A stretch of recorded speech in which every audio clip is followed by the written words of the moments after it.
Welcome back to C++ with Miyoshi. We're here today to get started. It's what we've all been waiting for, I'm sure, and it's your first program. Now, I don't know why everybody writes Hello World for their first program, but inevitably they do. If you want to be somebody who doesn't want to write Hello World, that's fine, but traditionally they do.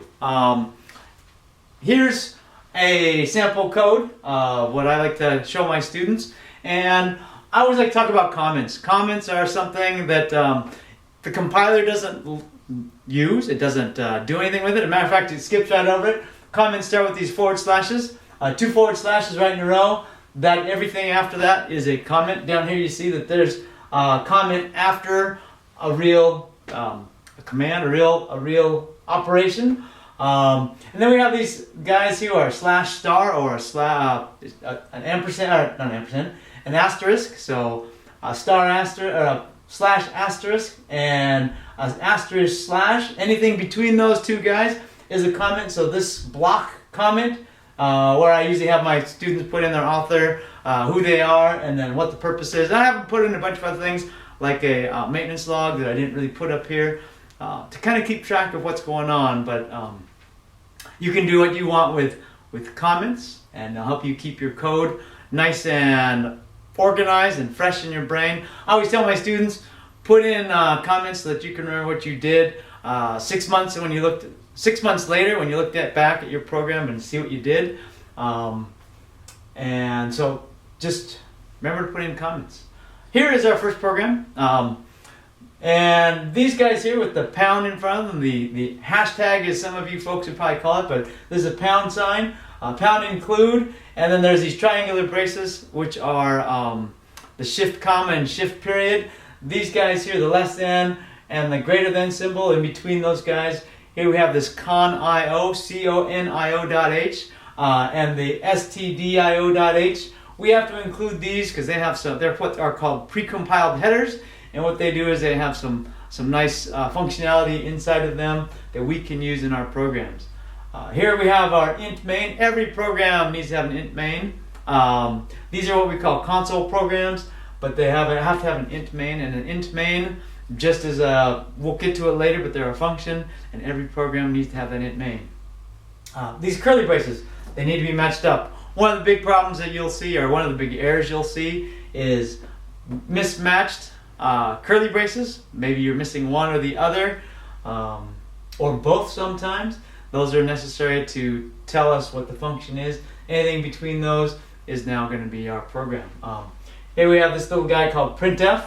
Printf just outputs to the screen, and then inside these parentheses there's double quotes, hello world. There we have it, our wonderful output to the screen. Hello world. It's just like I said, it's typical. We write our first program to do that. Notice it's ended with a semicolon there. This guy inside the double quotes is what we call a literal, a string literal in this case, and whatever is in there gets printed out to the screen. This little underscore gets ch, open close parentheses, semicolon. What that is it just pausing for the user to give more input. In the IDEs that I've been using for the last 20 years, if I don't put that in there, then the program will run and the console application will close as soon as it's done without me ever getting to see the output. So I like to put that get ch in there to get an input from the user to close the screen.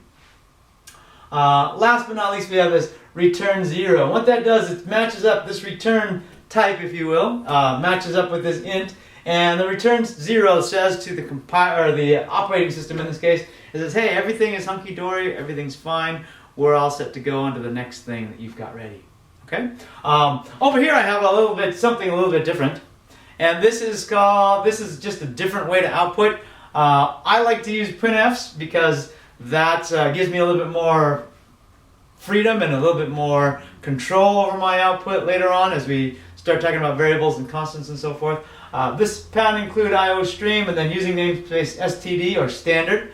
That guy here gets you uses these couts, and cout is the same thing that my printf does. It just outputs to the screen.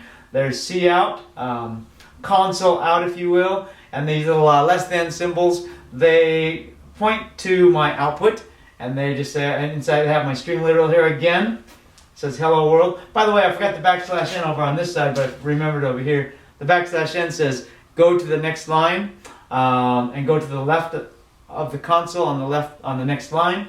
Again, get ch and return 0. They just say wait, and then tell the operating system that everything is fine.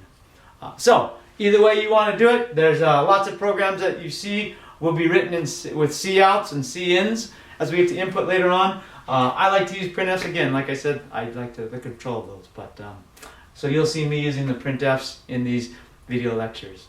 So your first program. Hopefully you had fun with it. One thing I would tell you, another thing. Try this.